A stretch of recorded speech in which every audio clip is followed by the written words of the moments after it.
هنتكلم النهارده عن التليجرام. ايه هو حوار التليجرام اللي واخد دماغ الناس كل اليومين دول؟ وازاي اجيب رقم اللي حواليا، ولو عايز رقم حد اجيبه عن طريق التليجرام. هعرفكوا ازاي تجيب الحوار ده بحاجه بسيطه جدا خالص. انت بتخش على التليجرام، ادي التليجرام اهو، بنخش عليه. ده شكل التليجرام لما تفتحه. هنا عندك الاعدادات، هنا عندك المحادثات، هنا المكالمات. تخش على جهات الاتصال، تمام ماشي. انت بقى عايز تجيب رقم حد حواليك، وممكن حد حواليك من بعيد شويه مثلا تجيب رقم. مكتوب هنا ايه؟ البحث عن الاشخاص القريبين ليك. بتضغط عليها، بتدوس عليها كده، وتستنى بقى لما يحمل. هتلاقي كل الارقام. يعني هنا ظاهر لي رقم واحد بيقول لي على بعد 50 متر، ظاهر لي رقم حد تاني على بعد 90 متر كده.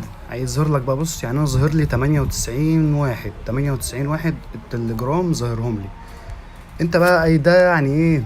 هي المفروض تستخدمها في حاجه صح، بس احنا كشعب مصري هنستخدمها في حاجه غلط. اللي عايز يجيب رقم واحدة، اللي مش عارف عايز يجيب ايه، هتبقى طريقة رهيبة الصراحة. وهو الموضوع ده واخد دماغ الناس، وكله بيتكلم عليه على وسائل التواصل الاجتماعي. كله بيتكلم على موضوع التليجرام وحوار التليجرام. بص يعني بيجيب، يعني اوريك هنا لحد الاخر جايب على بعد ايه؟ بعد 150 متر. وبيجيب كليات برضو على بعد كيلو. بص على بعد 450 متر، جايب لي ارقام ناس على بعد قد ايه؟ بعد 700 متر، يعني على بعد 1 كيلو. بيجيب مسافات كبيرة جدا. فهي حاجة سهلة جدا انك تجيب رقم اي حد حواليك. يعني انت ماشي في الشارع وشفت حد عايز تجيب رقمه هتجيبه. راكب مواصلات وعجبك السواق عايز تجيب رقمه، السواق برضه هتجيبه. فهو الموضوع سهل بس وبسيط. عرفنا هتجيبوه ازاي؟